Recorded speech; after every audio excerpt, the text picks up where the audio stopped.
flag of the United States of America and to the republic for which it stands, one nation, under God, indivisible, with liberty and justice for all.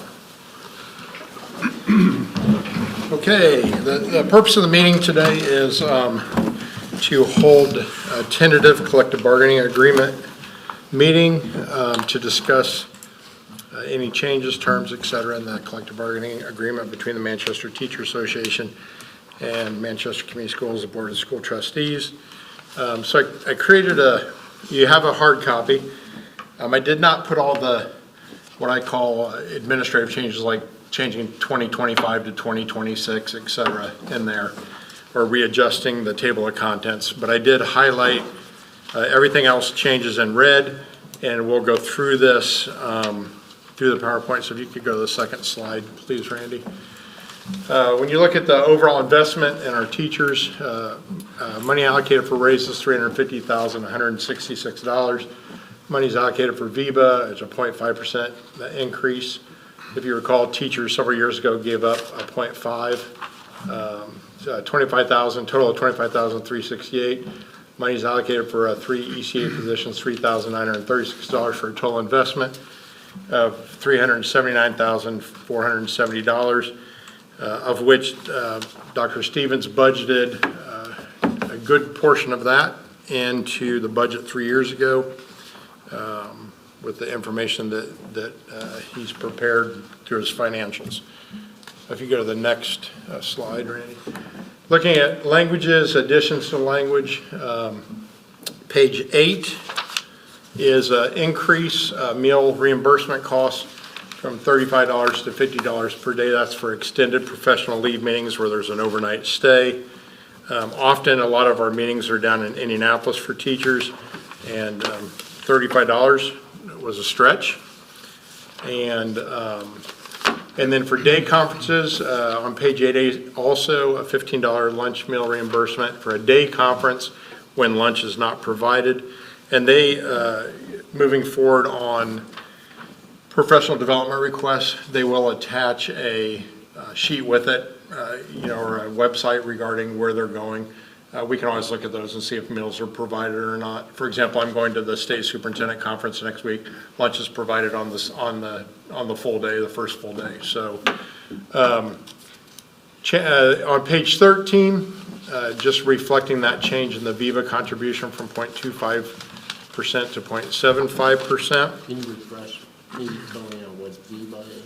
Oh, you were going to ask me. VIVA, can you?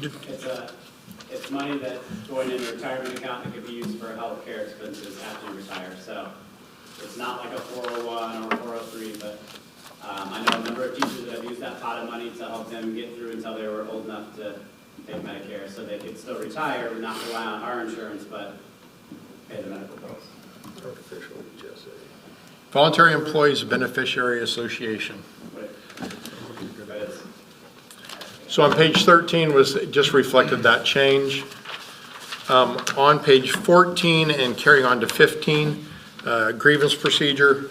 We also have board policy about grievance procedures, but it's verbal to the superintendent, then if not resolved, written to the superintendent, if not resolved, to the school board, and the school board has final say. On page 15 is a professional compensation plan. Talks about ECA stipends, and this might be later on. It might be, oh no, it's there. ECA stipends for certificated employees being paid over their 26 pays, or in this case, like this year, we have 27 pays this year. So it used to be 2 lump sums. Now it's paid over the stretch of their year. On page 16, language involving credit reimbursement, which we've had language in for advanced degrees or certifications, up to $300 per credit under the following conditions. Spells out the conditions, when they need to submit. They must maintain a 3.0 or higher. They'll be reimbursed after they complete a particular course, and they show satisfactory completion of that course. upon completion of the master's degree, if they would move on to the master's salary schedule.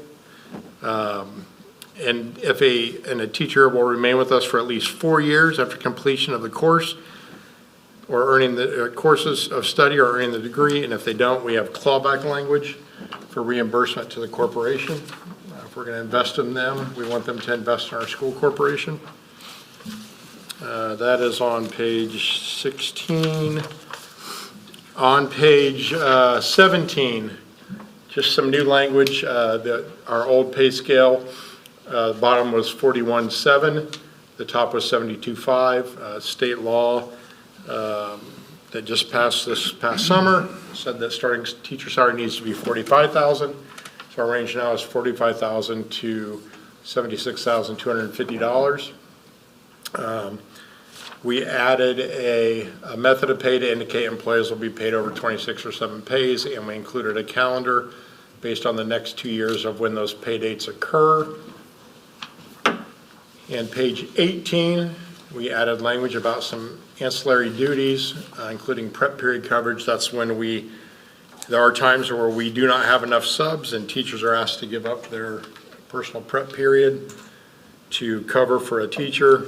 And then there also are opportunities sometimes where they are asked to supervise before school outside of their contract time. So that's an ancillary cost.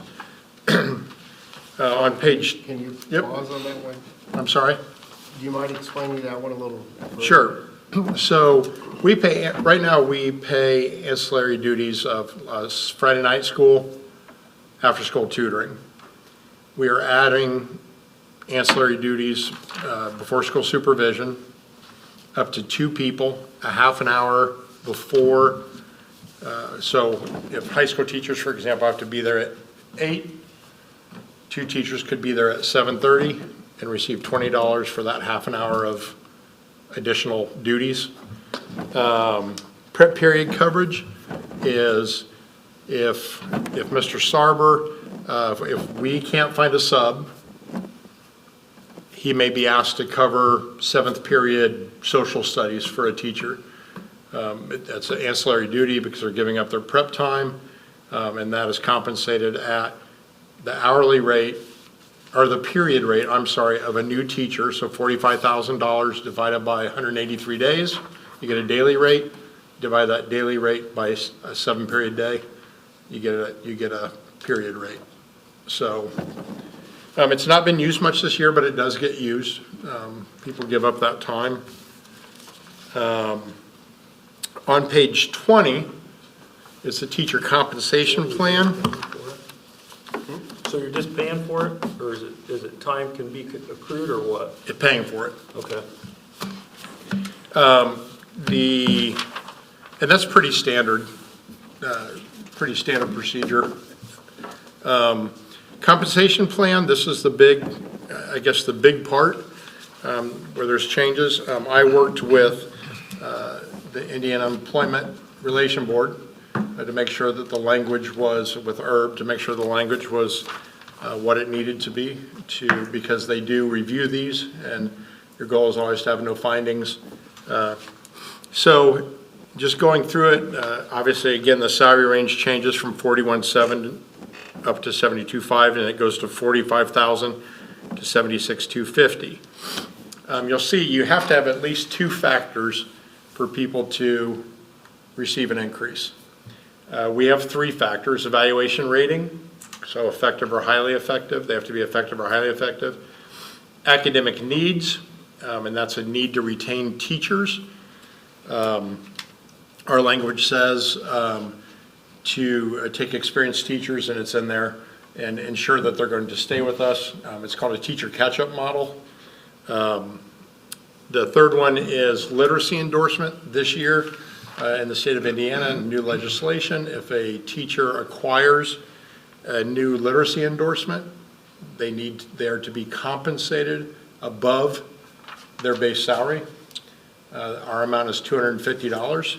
We have currently 6 people that fall into that category. Some are waiting until they have to renew their license again, but eventually in the elementaries, anybody who is teaching reading will have to have that literacy endorsement by state law. When you look at the compensation package then, based on that, evaluation rating of effective or highly effective is $100, and I'm gonna explain why that's so low.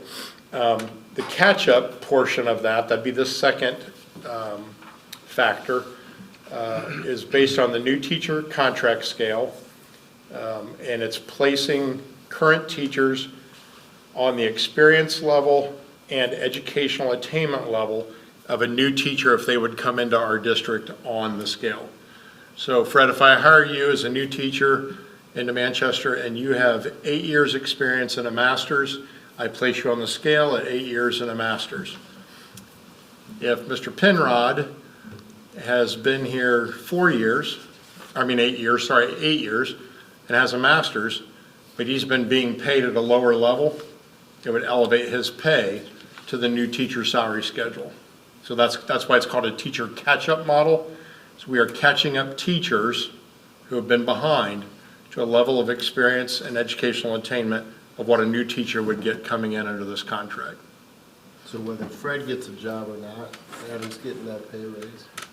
Yep, Adam's gonna just. we're catching everyone up to the level they should be at. Sure. How often does that happen? Not very. Not very. This worked out well. I'll go into that at the end. Okay.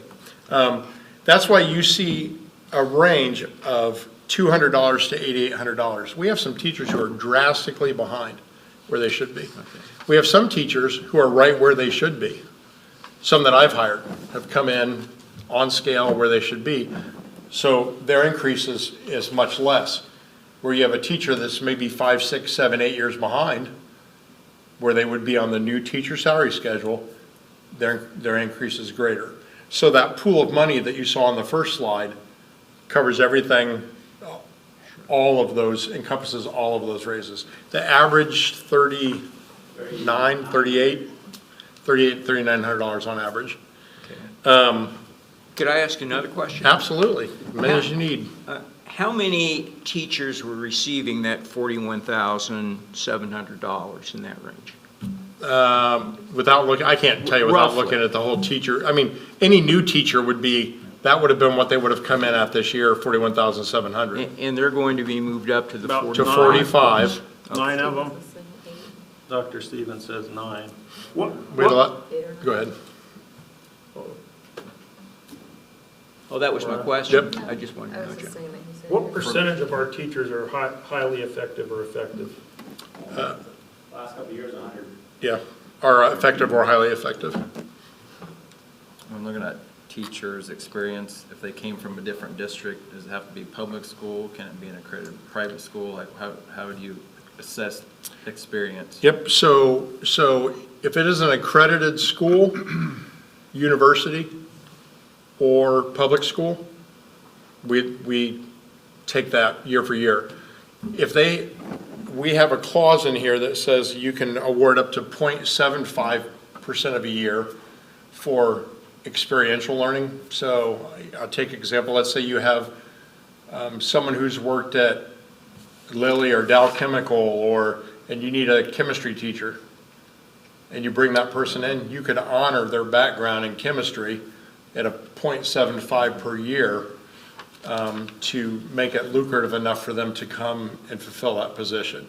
Or if you hire an accountant to be a business teacher, or a businessman to be a business teacher, you can honor some of that experience to bring them into the district.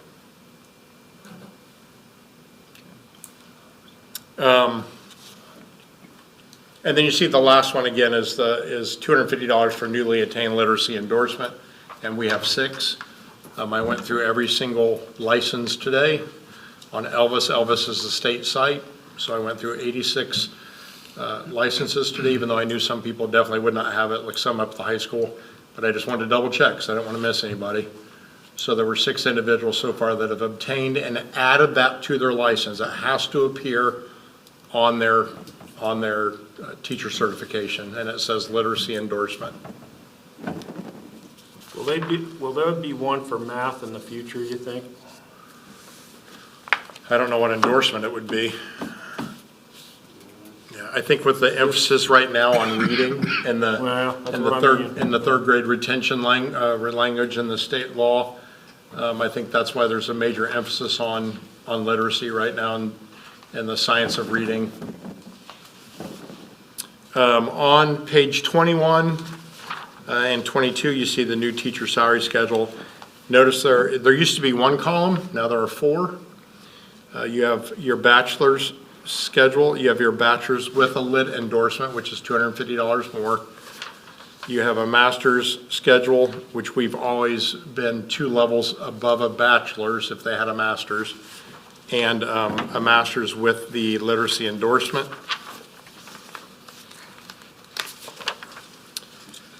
On page 24, 5, and 7, you will see some additions to the ECA schedule, adding some assistant positions to clubs and organizations that have a high demand and a high student population, esports, FFA, and running club. Those are the only 3 changes. The base used for ECA is $41,700, which is the current, before this ratification of this, is the current starting teacher pay salary.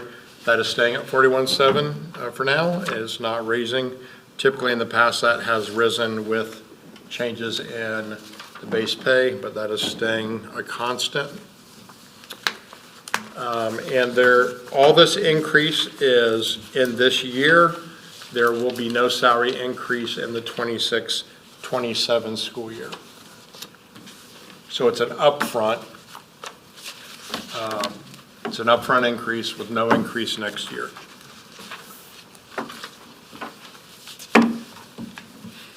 And we're at, I think, 6.6%. Dr. Stevens worked in, I think, 6% over the next 2 years. 5.7.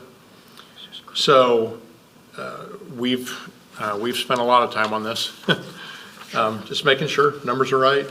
We feel solid about our education fund. We think it brings our teachers, it does a couple of things. One, I think it brings our teachers it recognizes the hard work they do and brings teachers that have for a while been underpaid to a place where they should be. I think it also makes us extremely competitive in the county from a salary perspective, and I think that's important. How so? Because you can look and see what other salaries are in other districts. So when teachers, if you get a teacher, say that a new teacher comes to Wabash County or lives in Wabash County and is looking, districts are going to look at pay schedule. They're going to look at benefits. They're going to look at the entire package that we present to a teacher.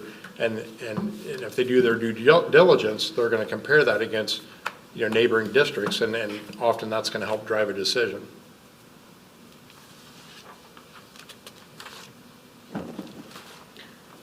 Questions? Ask away.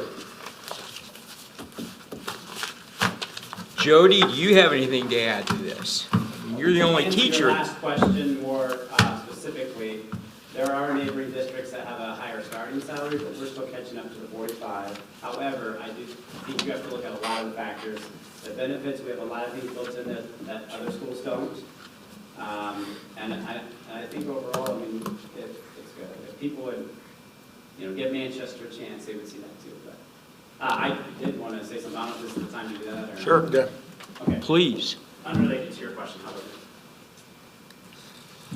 And maybe not all the right time to say this, but I feel like it's timely enough, and if this is going on YouTube, I'm going to say this first part. I'm Jody Sarber. First part as a parent, I just want to thank all the good teachers and the people in this district because my kids are going through it, and I know the fun they have. I know the education they're getting. I know the quality of instruction. So thank you to everyone that's in the trenches and does all that work. Second part, probably as a teacher and a bargaining chair person, thank you to those that I've worked with. I mean, Tony and Jeff, I know that things were pretty grim when we looked at numbers a few years ago, and I know that enrollment continues to decrease, and I don't know how you fight that trend, but I do know that they've done a great job to get us in a position where we can offer a raise and do what we're doing for the teachers. And since I'm on the line of thanking people, I never got to a board meeting to do this. I want to thank the people that donated over $200,000 to build a cross-country pavilion. So if you're ever on YouTube to catch this, thank you. And everyone that supports the community, whether it's paying taxes or donating to our clubs and other organizations. So Thank you. Thank you, Jody. Any other questions? So a year from today, the agreement will be looked at, but the pay will not be adjusted. Is that am I understanding that correctly? No, this is a 2-year contract, So everything in here is good for 2 years? 2025 to Okay. 2027. Okay. What if, And you can only do 2-year contracts in a biennium, so, I'm sorry, you said? well, I was just, like, health insurance seems to be bopping around quite a bit. So that will just, the options, I suppose health insurance options could change. Right now it says option B, C, and D, right? Traditional, high deductible, high deductible. Yeah, we are in a trust. That would take a vote of the board, of that trust board, to make a change. I don't foresee that happening.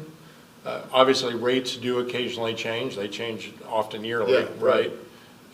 That's why you don't see specific dollar amounts as far as, hey, if you're on a family plan, if you're on a single plan, here are what your rates will be.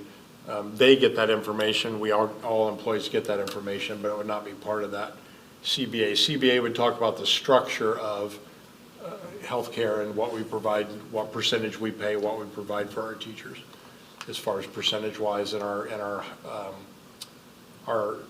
high deductible HSAs. Which is 70%. We pay 70%. 70% of the premium. Rick, the only thing that we did talk about was funding pending is getting the ECA base next year if enrollment's okay and whatnot, back to what the teacher base is. That's what it's been forever, but we just did this year to be able to afford other things. So that, and we talked about an ECA committee of teachers, administrators, coaches, whoever, maybe just looking at that whole ECA schedule and trying to level that a little bit like we're trying to do with teacher salaries. So that if you're a coach of this sport or an assistant of this sport, that you're kind of making the same as everyone else. How is that done now? How is it done now, or how was it determined when that was written? Yeah, how is it determined? What was So it? it's been a while since it's been changed. They looked at factors like length of season, number of contests, the number of positions held, which is not bargain, but is based on maybe number of athletes or number of people in the club or organization. But it has often been influenced too by what other schools in the districts around us are doing. So there are factors, and it's never probably going to be perfect. But We're just trying to look at it fully because there are positions that often go unfilled. Can they be removed, moved around? Can we look at a structure, and Jody and I have talked a little bit about this, but can we look at a structure where, let's say the football coach or a basketball coach has a pool of money, and they determine how many assistants, which kind of happens now. People split stipends, et cetera.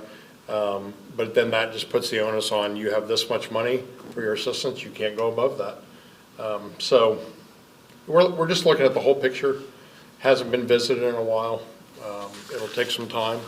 we had a committee that had done a good amount of work, but when your business manager and athletic director both leave the school the same year, most of that work went to the wayside. I mean, I have notes from those meetings, so we'll probably start from there and see what makes sense. But And this is a 2-year contract? 2-year contract. Yep. Questions? Thanks for your hard work. Sounds like you guys really were doing good work. Motion to adjourn? Finrod, a second. Any more discussion, Fred? Do we have to approve this? Not, this is just to hear the details of the tentative agreement. Okay. Improvement would be in the board meeting Tuesday evening.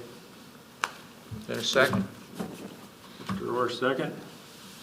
All in favor? Aye. Aye. 6-0.